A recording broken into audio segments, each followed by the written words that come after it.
ನಮಸ್ಕಾರ ವೀಕ್ಷಕರೇ, ಒಳ್ಳೆಯ ಮನಸ್ಸಿನಿಂದ ನೀವು ಇಷ್ಟಪಡುವವರನ್ನು ನಿಮ್ಮ ವಶ ಮಾಡಿಕೊಳ್ಳಬಹುದು. ಅದು ಕೂಡ ಒಂದು ಅರಳಿ ಮರದ ಎಲೆಯಿಂದ. ಅರಳಿ ಮರದ ಎಲೆ ತುಂಬ ಪವರ್ಫುಲ್. ಇದರಿಂದ ಬೇಗ ನಿಮ್ಮ ವಶವಾಗುತ್ತಾರೆ. ಸ್ತ್ರೀ ಅಥವಾ ಪುರುಷ ಇಬ್ಬರನ್ನು ಕೂಡ ನಿಮ್ಮ ವಶ ಮಾಡಿಕೊಳ್ಳಬಹುದು. ನನ್ನ ಬಳಿ ತುಂಬ ಜನರು ಈ ವಶೀಕರಣ ತಂತ್ರ ಮಾಡಿಕೊಡಿ ಎಂದು ಬಂದಿದ್ದಾರೆ. ಎಲ್ಲರಿಗೂ ಕೂಡ ಒಳ್ಳೆಯ ರಿಸಲ್ಟ್ ಸಿಕ್ಕಿದೆ. ಸ್ನೇಹಿತರೆ, ಈ ವಿಡಿಯೋವನ್ನು ಪೂರ್ತಿಯಾಗಿ ನೋಡಿ ಇದರ ಉಪಯೋಗ ಪಡೆದುಕೊಳ್ಳಿ. ನಿಮ್ಮಲ್ಲಿ ವಿನಂತಿ ಮಾಡುತ್ತೇನೆ ಸ್ನೇಹಿತರೆ, ದಯವಿಟ್ಟು ಈ ತಂತ್ರವನ್ನು ಕೆಟ್ಟದಕ್ಕೆ ಬಳಸಬೇಡಿ. ಒಳ್ಳೆಯ ಉದ್ದೇಶದಿಂದ ಈ ತಂತ್ರವನ್ನು ಮಾಡಿ ಮತ್ತು ಇದರ ಉಪಯೋಗ ಪಡೆದುಕೊಳ್ಳಿ. ನಿಮಗೆ 100% ರಿಸಲ್ಟ್ ಸಿಗುತ್ತದೆ. ನಿಮ್ಮ ಪ್ರೀತಿ ನಿಜವಾಗಿದ್ದರೆ ಅಥವಾ ನೀವು ಯಾರನ್ನಾದರೂ ಮದುವೆ ಮಾಡಿಕೊಳ್ಳಬೇಕು ಅಂತ ಇದ್ದರೆ ಮಾತ್ರ ಈ ತಂತ್ರವನ್ನು ಮಾಡಿ ವೀಕ್ಷಕರೇ. ಬನ್ನಿ ವೀಕ್ಷಕರೇ, ಈಗ ಈ ತಂತ್ರ ಹೇಗೆ ಮಾಡುವುದು ಎಂದು ನೋಡೋಣ. ನೀವು ಒಂದು ಸಾರಿ ಈ ತಂತ್ರ ಮಾಡಿದರೆ ಸಾಕು. ಇದು ತುಂಬ ಪವರ್ಫುಲ್. ಆದ್ದರಿಂದ ನಿಮಗೆ 100% ಒಂದೇ ಸತಿಯಲ್ಲಿ ರಿಸಲ್ಟ್ ಸಿಗುತ್ತದೆ. ನೀವಿನ್ನೂ ನಮ್ಮ ಚಾನಲ್ಗೆ ಸಬ್ಸ್ಕ್ರೈಬ್ ಮಾಡಿಲ್ಲ ಅಂದರೆ ಈ ಕೂಡಲೇ ಸಬ್ಸ್ಕ್ರೈಬ್ ಮಾಡಿ. ಹಾಗೆ ಪಕ್ಕದಲ್ಲೇ ಇರೋ ಬೆಲ್ ಐಕಾನ್ ಮೇಲೆ ಕೂಡ ಕ್ಲಿಕ್ ಮಾಡಿ. ಈ ರೀತಿ ಮಾಡುವುದರಿಂದ ನಾವು ಹೊಸದಾಗಿ ಅಪ್ಲೋಡ್ ಮಾಡುವ ಎಲ್ಲ ವಿಡಿಯೋಸ್ಗಳು ನಿಮಗೆ ಮೊದಲು ಬರುತ್ತದೆ ನೋಟಿಫಿಕೇಶನ್ ಮುಖಾಂತರ. ಈ ತಂತ್ರ ಮಾಡುವುದಕ್ಕೆ ಒಂದು ಅರಳಿ ಮರದ ಎಲೆ ಬೇಕು ಮತ್ತು ಒಂದು ಬ್ಲ್ಯಾಕ್ ಸ್ಕೆಚ್ ಪೆನ್ ಬೇಕಾಗುತ್ತದೆ. ಮೊದಲಿಗೆ ಆ ಅರಳಿ ಮರದ ಎಲೆಯನ್ನು ತೆಗೆದುಕೊಂಡು ಸ್ವಸ್ತಿಕ್ ಚಿಹ್ನೆಯನ್ನು ಬರೆದುಕೊಳ್ಳಿ. ವಿಡಿಯೋದಲ್ಲಿ ಹೇಗೆ ತೋರಿಸುತ್ತಿದ್ದೀನಿ ಅದೇ ರೀತಿಯಾಗಿ ನೀವು ಸ್ವಸ್ತಿಕ್ ಚಿಹ್ನೆಯನ್ನು ಬರೆದುಕೊಳ್ಳಿ. ಸ್ವಸ್ತಿಕ್ ಚಿಹ್ನೆಯನ್ನು ಬರೆದ ನಂತರ ಅದರ ಕೆಳಭಾಗದಲ್ಲಿ ನೀವು ಯಾರನ್ನು ವಶೀಕರಣ ಮಾಡಿಕೊಳ್ಳಬೇಕು ಅಂತ ಇರ್ತೀರಾ ಅವರ ಹೆಸರನ್ನು ಬರೆಯಿರಿ.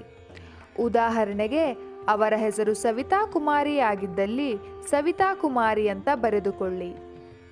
ಸವಿತಾ ಕುಮಾರಿ ಅಂತ ಬರೆಯುವಾಗ ಅವರನ್ನು ನೀವು ಮನಸ್ಸಿನಲ್ಲಿ ನೆನಪಿಸಿಕೊಳ್ಳಬೇಕು. ನೀವು ಯಾರನ್ನು ವಶೀಕರಣ ಮಾಡಿಕೊಳ್ಳಬೇಕು ಅಂತ ಇರ್ತೀರಾ ಅವರನ್ನು ನೆನಪಿಸಿಕೊಳ್ಳುತ್ತಾ ಈ ತಂತ್ರವನ್ನು ಮಾಡಬೇಕು. ಈ ತಂತ್ರವನ್ನು ಶುಕ್ರವಾರದಂದು ಅಥವಾ ಶನಿವಾರದಂದು ಮಾಡಬೇಕು. ನೀವು ಯಾವ ಸಮಯದಲ್ಲಿ ಮಾಡಬೇಕು ಅಂದರೆ ರಾತ್ರಿಯ ಸಮಯದಲ್ಲಿ.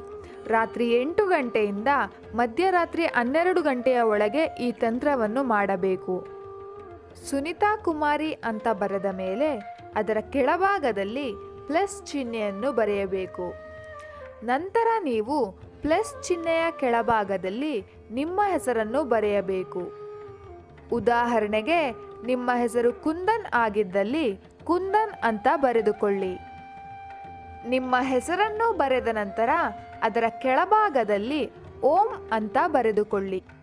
ನಂತರ ಕೆಂಪು ಶ್ರೀಗಂಧವನ್ನು ತೆಗೆದುಕೊಂಡು ಸ್ವಸ್ತಿಕ್ ಚಿಹ್ನೆಯ ಮೇಲೆ ಹಾಕಬೇಕು. ನಂತರ ಸ್ವಲ್ಪ ಕೆಂಪು ಶ್ರೀಗಂಧವನ್ನು ತೆಗೆದುಕೊಂಡು ಅದರ ಸುತ್ತ ಹಾಕಬೇಕು. ನಂತರ ನೀವು ಏನು ಮಾಡಬೇಕು ಅಂದರೆ ಒಂದು ಮಂತ್ರವನ್ನು ಹೇಳಬೇಕು. ಆ ಮಂತ್ರ ಯಾವುದು ಅಂದರೆ ಓಂ ರುದ್ರಾಯೇ ನಮಃ ಅಮುಕಿ ಮಂ ವಶಂ ಕುರು ಕುರು ಸ್ವಾಹ.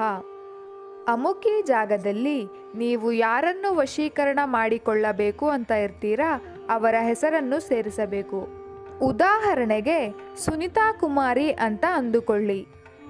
ಈ ಮಂತ್ರವನ್ನು 108 ಬಾರಿ ಹೇಳಬೇಕು. ಅರಳಿ ಮರದ ಎಲೆಯನ್ನು ಕೈಯಲ್ಲಿ ಹಿಡಿದುಕೊಂಡು ಈ ಮಂತ್ರವನ್ನು 108 ಬಾರಿ ಹೇಳಬೇಕು. ಒಂದು ಸಾರಿ ಈ ಮಂತ್ರವನ್ನು ಹೇಳಿದ ನಂತರ ಲಾಲ್ ಚಂದನ್ ಅನ್ನು ತೆಗೆದುಕೊಂಡು ಆ ಎಲೆಯ ಸುತ್ತ ಹಾಕಬೇಕು. ಅದೇ ರೀತಿ 108 ಬಾರಿ ನೀವು ಮಾಡಬೇಕು. ಈ ರೀತಿ ಮಾಡುವುದರಿಂದ 12 ಗಂಟೆಗಳಲ್ಲಿ ಅವರು ನಿಮ್ಮ ವಶವಾಗುತ್ತಾರೆ. ಆದರೆ ವೀಕ್ಷಕರೇ, ದಯವಿಟ್ಟು ಈ ತಂತ್ರವನ್ನು ಕೆಟ್ಟದಕ್ಕೆ ಬಳಸಬೇಡಿ. ನಂತರ ನೀವು ಏನು ಮಾಡಬೇಕು ಅಂದರೆ ನಿಮ್ಮ ಮನೆಯ ಅಕ್ಕಪಕ್ಕದಲ್ಲಿ ಇರುವ ಸ್ವಲ್ಪ ಮಣ್ಣನ್ನು ತೆಗೆದುಕೊಳ್ಳಬೇಕು. ನಂತರ ಆ ಮಣ್ಣನ್ನು 7 ಬಾರಿ ಆ ಎಲೆಯ ಮೇಲೆ ಸುತ್ತಬೇಕು.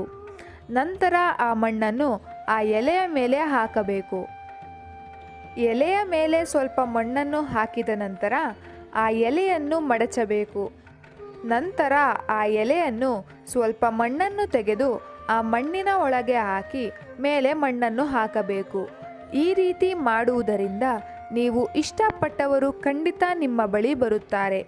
ಆದರೆ ಸ್ನೇಹಿತರೆ, ದಯವಿಟ್ಟು ಈ ತಂತ್ರವನ್ನು ಕೆಟ್ಟದ್ದಕ್ಕೆ ಮಾತ್ರ ಬಳಸಬೇಡಿ.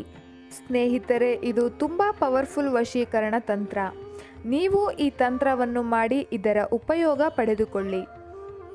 ಈ ವಿಡಿಯೋ ನಿಮಗೆ ಇಷ್ಟ ಆದರೆ ಲೈಕ್ ಮಾಡಿ, ಶೇರ್ ಮಾಡಿ ಹಾಗೂ ಕಮೆಂಟ್ ಮಾಡಿ. ನೀವಿನ್ನೂ ನಮ್ಮ ಚಾನಲ್ಗೆ ಸಬ್ಸ್ಕ್ರೈಬ್ ಆಗಿಲ್ಲ ಅಂದರೆ ಈ ಕೂಡಲೇ ಸಬ್ಸ್ಕ್ರೈಬ್ ಆಗಿ.